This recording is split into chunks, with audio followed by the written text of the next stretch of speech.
Assalomu alaykum aziz o'quvchilarim. Bugungi darsimizda sizlar bilan qatlamlarda blending imkoniyatini ko'rib chiqamiz. Uning nimalarga qodir ekanligini ushbu darsimizda o'rganib olamiz. Demak, birinchi navbatda ushbu suratni ochib olganmiz namuna sifatida.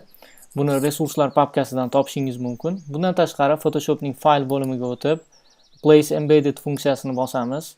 U yerdan o'sha resurslar papkasida mavjud bo'lgan grunge frame deb nomlangan faylni ochib olamiz, ya'niki suratni place qilamiz va undan keyin buni kattalashtiramiz. Kattalashtirish vaqtida oldingi darslarimizda maintain aspect ratio degan funksiyani foydalanayotgandik. Sabab surat sifati buzilib ketmasligi uchun, distorsiyaga hosil bo'lmasligi uchun, ya'niki sifat buzilib qandaydir suratda deylik ezilib qolmasligi uchun biz tepadagi funksiyadan foydalanayotgandik. Aynan hozirgi ishimizda bu funksiya ehtiyoj tug'ilmaydi. Nima uchun deyilsa, biz suratga moslasak bo'ldi. Asosiysi ushbu teksturani, ya'niki o'sha grunge frame deb nomlangan teksturamizni suratga moslab olamiz. Mana suratning umumiy oynasini egalladi va enter tugmasini bosamiz. Ana endi biz blending imkoniyatidan foydalanamiz. Layers bo'limida tepa qismida blend mode degan imkoniyat bor. Mana shu yerdan hozir biz multiply ni foydalanamiz. Aynan multiply bo'limida, ya'niki mana shu multiply imkoniyatiga qo'yib olamiz. E'tibor bersak, hozir surat ko'rinmoqda, ya'niki holat qanday bo'ldi? E'tibor bersak, mana suratni hozir ko'zini o'chirib turibman. Grunge frame suratimizga e'tibor bersak, chetki qismlarida qora ranglar mavjud, markazida esa oq rang bor. Bu nima qilyapti? Multiply imkoniyati bizga aynan mana shu oq qismlarni o'chirib, qora qismlarni qoldirishga imkoniyat beryapti. Ya'niki e'tibor bersak, mana suratning o'sha oq hududi yo'qolib, asosiy o'sha chetki qismdagi qora fondagi o'sha turli ular nima desam ekan, deylik ko'rinishlar tasvirlanyapti. Demak, bu o'z-o'zidan xuddiki qandaydir eski yoki bunday ancha vaqt o'tgan, eskirgan suratdek tasvirlanyapti. Bundan tashqari o'sha kamera olayotgan kameraga yuziga dog' tushganday holatda ko'rsatyapti. Bu ham o'ziga xos effektni berish hisoblanadi. Bu imkoniyatni berayotgan funksiya albatta blending mode imkoniyatlari hisoblanadi.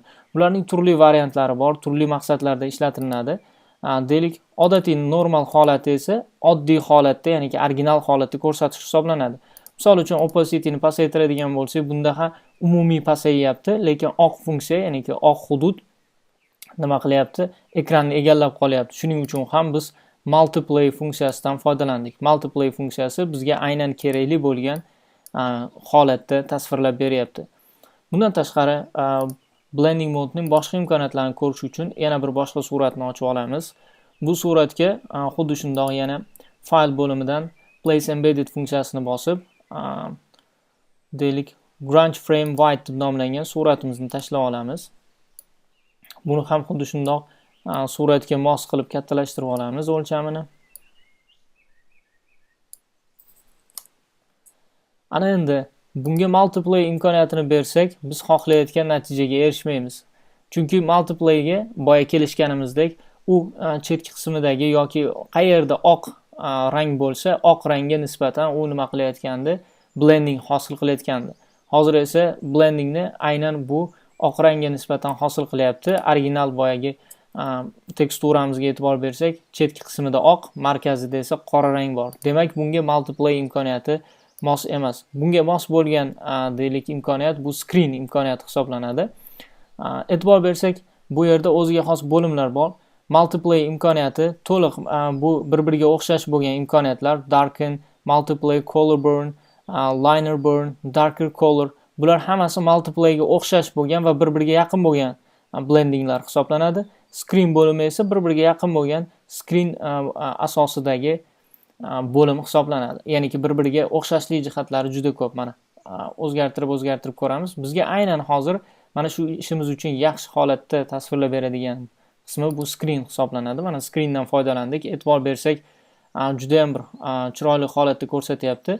Ya'ni chetki qismini oq fonda, markazida esa asosiy o'sha suratni tasvirlayapti. Bundan tashqari, agar chetki qismini qoraga bermoqchi bo'lsak, bu holatda nima qilamiz desa, bu holatda aynan mana shu teksturamizni inversiya qilishimiz kerak bo'ladi. Inversiya qanday bo'ladi? Image bo'limiga o'tamiz. U yoqdan adjustments bo'limini tanlab, u yerdan inversiyani tanlashimiz mumkin. Yoki e'tibor bersak, Ctrl E tugmasini bossak ham xuddi shunday inversiyani amalga oshirish mumkin ekan. Mana inversiyani amalga oshirdik. Endi screen bilan bera olmaymiz, chunki bu hozir nima bo'ldi? E'tibor bersak, markazi oq, chetki qismlari qoraga aylandi, chunki inversiya bo'ldi. Rang joyini o'zgartirdi, o'rnini almashtirdi. Demak, bunga nimani berishimiz kerak? O'z-o'zidan screen emas, multiply ni berishimiz kerak. Ana shunda e'tibor bersak, biz xohlayotgan chetki qismlari qora shaklda suratni tasvirlab olishimiz mumkin bo'ladi. Bundan tashqari, deylik, aynan shu ishimizga yana ham deylik joziba kiritishimiz uchun fayl bo'limidan place embedded funksiyasini yana bosib, old paper texture deb nomlangan faylni tashlab olamiz.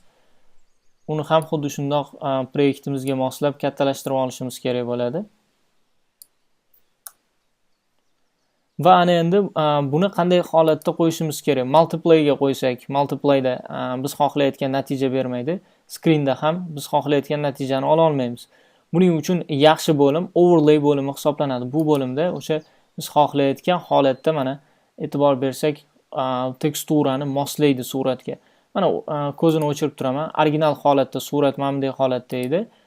Bu ya'niki eskirgan o'sha varoq ko'rinishidagi ustiga tekstura berdik. U tekstura mana shunday holatni tasvirlab beryapti.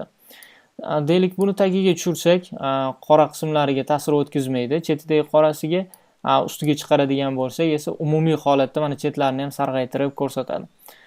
Tagiga o'tkazgan holatimizda biz inversiyani o'chirsak va bunga biz screen ni beradigan bo'lsak, yana ham zo'r chiqadi. Mana bunday holatda, ya'ni chetlari oq holatda, ichidagi holat esa mana shunaqa eskirgan holatni tasvirlayapti. Men bundan ko'ra bu holat ancha chiroyli chiqyapti. Tepa qismiga qo'yadigan bo'lsak, bu holatda ham o'sha chetki qismlariga e'tibor bersak, birozgina ta'sirini o'tkazgan. Demak, umumiy holatda ushbu darsimizda sizlar bilan blending imkoniyatlarini ko'rdik. Ya'niki blending imkoniyatlari bir-biriga o'xshash bo'lgan imkoniyatlar. Tepa qismidagi asosiy mana shu ikkita funksiya normal holatda tasvirlash uchun ishlatiladi. Keyingi multiply bo'limida esa bir-biriga bog'liq bo'lgan multiply imkoniyatlari, ya'niki bular juda ham bir-biriga yaqin bo'lgan holat. Keyingisi ham xuddi shundoq, screen va qolganlari ham screenga yaqin bo'lgan tarzda tasvirlab beradi suratni. Bundan tashqari overlay bo'limida esa qolgan qismi ham xuddi shunday overlay uslubida deylik birozgina farq qiladi bir-biridan, lekin mana shu qarang, mana chiziq bilan ajratilgan orasi, mana shu bo'limda to'liq bir-biriga mos bo'lgan overlay imkoniyatlari berilgan. Yana bundan tashqari o'sha rangdagi inversiyani hosil qiladigan o'sha difference, exclusion, keyin subtract, divide degan alohida bo'lim bor va bundan tashqari ranglarga deylik turli jiloni berish uchun hue, saturation, color, luminancy degan alohida bo'limi bor. Uni ham albatta siz mustaqil o'zingiz foydalanib qo'yib ko'rishingiz kerak bo'ladi. Ana shunda yana ham yaxshiroq va aniqroq tushunib olasiz. Hozir ana endi sizlar bilan qanday grunge frame va bundan tashqari mana shunaqangi old frame teksturalarni qayerdan topib, qanday ko'chirib olish haqida gaplashamiz. Buning uchun deylik asosiysi siz brauzerdan foydalanasiz. Mana misol uchun men brauzerimni ochib olaman. Yandexga o'tamiz. yandex.com. Image bo'limiga o'tamiz. U yerga misol uchun paper texture deb turib yozishim bilan darrov menga natijalarni chiqaradi. Ya'ni mana shunaqa uslub bilan siz o'zingizga kerak bo'lgan o'sha qog'oz teksturasini topib olishingiz mumkin. Bundan tashqari o'sha grunge teksturani ham xuddi shunaqa uslub bilan topasiz. Frame desak ham bo'ladi. Yoki tekstura mana. E'tibor bersak, mana turli ko'rinishdagi grunge teksturalarni ham xuddi shu uslubda topib, deylik, tanlab olib, bu yerda mana ko'chirib olish tugmasini bosib, ko'chirib olib ishlatishingiz mumkin bo'ladi. Juda ham oson. Aynan o'sha resurslar papkasida ishlatgan deylik ishimizda ham xuddi shu uslubdan foydalanib, ko'chirib olib qo'llaganmiz. Keyingi darslarimizda ko'rishguncha salomat bo'ling.